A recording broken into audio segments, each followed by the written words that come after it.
I've got some satin fabric on this pole here, and this is Arashi shibori, which is a Japanese technique of binding around usually a wooden pole actually, but I've got drain pipe here, and you can press it on the pole until it's very tight, and it will all be compressed at one end, and then that will go into the dye vat, and then you get this fantastic stripy design from that. I was kind of very interested from a young age, where I used to cut lots of different fabrics, and usually from outfits that I wore, much to the horror of my parents. I used to cut holes in garments and things and just do exciting things with it. And then going through school and then on to GCSE and A levels, I had a keen interest in the arts then, and then went on to study textiles at A level, and from that I went on to study at Bath Spa for a textile degree, MA, and then from that went on to go and study a master's in design, textiles, and through those I specialised in the technique of shibori, which is mainly known as a Japanese technique of binding, clamping and all resist methods of dyeing. So that includes batik as well, clamp resist, arashi, stitch resist, which you can use this machine over here, and this is just an example here of what it develops into. This is a synthetic fabric that's been pleated. Turn the handle and you get these pleats a lot quicker than you would by hand. And this is now ready for dyeing once it's been bound. And that's just a very beautiful form of textiles. And then you can use different binding. I also use beads and things like that. Found objects as well, things like pebbles, stones, anything I can find really that would create an exciting resist for the fabric. Nearly done.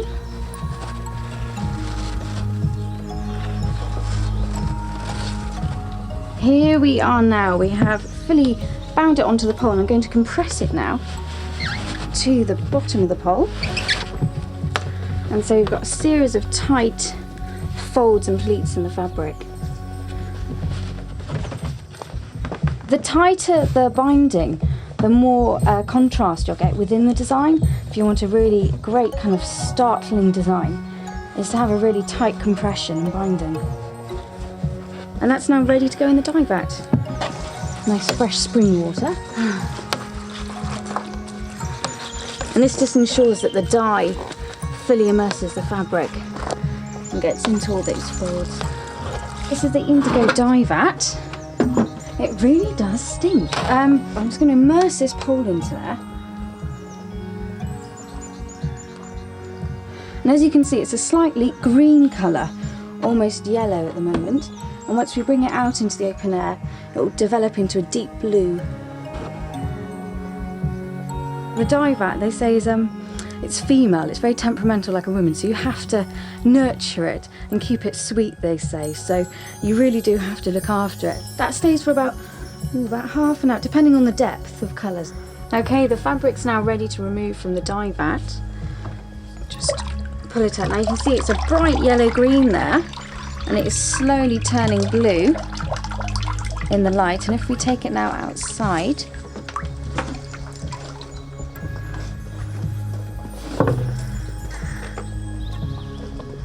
and let it oxidise in the open air, and it's now turning to a dark green, and then it will eventually get to a deep blue, the beautiful indigo colour. Okay, so just get those excess strips off. Now it's reached the deep blue colour, I'll start to rinse it off. Okay, so I'll take off the string now and release the binding. And as you can see, we've got the resisted marks there where it's been compressed and the dye hasn't penetrated that fabric. This would be for, I'd say, cushion front, I think. So it's a really strong weight satin fabric here, and it will be part of a panel of a velvet cushion. So just moving it fully. So I've got these really exciting marks in here. So as much as I know it's going to be this kind of zigzag, stripy kind of design going on, but I never quite know what kind of irregularities I might find amidst this kind of fabric.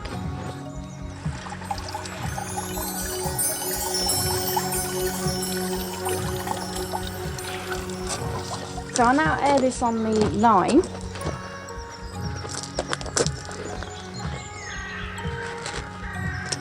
And this will just make sure it reaches its fully deep blue indigo colour, and then it will be rinsed fully again and then washed finally before I start to use it for a piece of work or a product. This is a satin cushion that I've produced, satin and velvet, and on this particular piece I've used a series of techniques from binding, the arashi shibori, pleating, batik, which is the use of wax in the design. For these particular fabrics, for the indigo fabric at university, we ran a series of tests, each for our independent kind of collection or product range. And for the indigo, I ran a series of colour fastness tests, just to make sure that the depth of colour remained intense for the duration, you know, for a set amount of time and over 6 months, just to make sure that it never faded at all. We also ran a series of tests to make sure that the product was durable to wear. So I got friends and family and everyone like that to actually go out wearing these items, and using the cushions and scarves, ties, whatever, and going out into the town and making sure you could wash them easily and things like that. And that was really, really useful, the MA degree course, to really make sure that we had a really strong product, and a collection as a whole that we could then go out and sell within shops. Living in the sticks, it's great for finding natural dye stuffs. And I can often find lichen, things like that, drying, it's just quite dry there, living on bark, wood, and also on the stone. You can just scrape it off and use that as a dye. As well, we've got sloe berries, other kind of red berries and kind of more black berries, and other leaves and things like that. But you tend to get a bit of a kind of greeny dye from a lot of these, and it's just, or yellowy, and it's all very kind of similar colouring, but you can often get a really exciting colour from these. And this produces a lovely soft grey, very, very subtle, it's lovely. Here's a dye sample book of natural dyes, and we've got Brazil wood, madder, walnut leaves, various different things. We've even got lichen here as well, and this is collecting from the woods just here. We've got some slowberry samples, so that's still a very nice kind of soft rose kind of pink colour there, and also samples from the lichen. I'm in the process at the moment of importing some silk from Thailand. I went and visited a studio over there over the summer, Studio Naina, and it's a women's weavers cooperative, and they've got some beautiful silks over there they create. It's a fair trade cooperative, and I'm really keen to promote that kind of work, as opposed to importing silks from China, and the money not going to the right places and the employees there.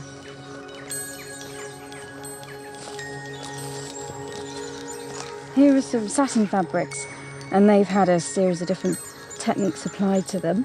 This is stitch resist, where it's been folded 4 ways and stitched through by hand. This is a satin fabric that's been indigo dyed, and it's been pleated here in several places and bound with string, so you get these intricate, very, very fine marks, and then using different kind of found objects to create these different circular marks and resist areas.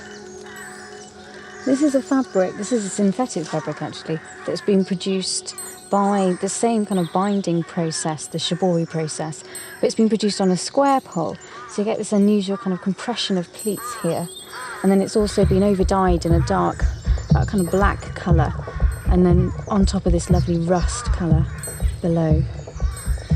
This is another synthetic fabric here that's been compressed on a pole, the technique of arashi, and it's been folded 4 ways and then bound kind of diagonally. This is a shaped resist fabric as well. This is in another synthetic crepe de chine fabric, and this has been bound on a square pole as well, so you get this interesting kind of pleat design just in here. This is a silk scarf, and I've used natural dyes to dye this. It's a cochineal dye, and then it's also had an after treatment of tin, which you can then get this lighter colour after you've dyed it in the cochineal. This would be a large shawl or scarf. It's got a very nice drape. Whilst it was bound on the pole, it was twisted like that, and then applied dye with a Manutex base straight to it, and then fixed it in a steamer, and then released it all, and you've got this fantastic repeat design. These are small tissue holders that are dyed in the indigo again, and these are just part of a smaller product range, and they just carry just a few tissues in there with just a simple button or ribbon fastening. At the moment I'm dividing my time between teaching at a secondary school and my indigo dyeing and textile practice, which has been quite a challenge, and it's been fantastic to work with the young students in an environment where textiles is pretty new to them. They haven't really been introduced to the techniques that I'm bringing in. After completing the MA design course, that's when I became a member of the Guild, and it was fantastic having left the security of university and all the support you get there. It was great then to go into this environment, which is another supportive environment.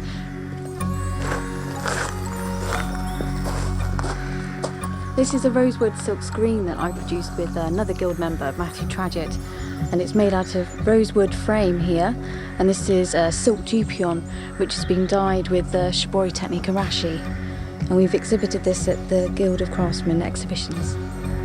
Receiving the Bryant Fedden Award has really helped me to develop as a craftsperson, and being able to take part in the exhibitions with the other Guild members, as well as having a really good mentoring scheme, it's just really helped in getting me out there as a professional textile maker.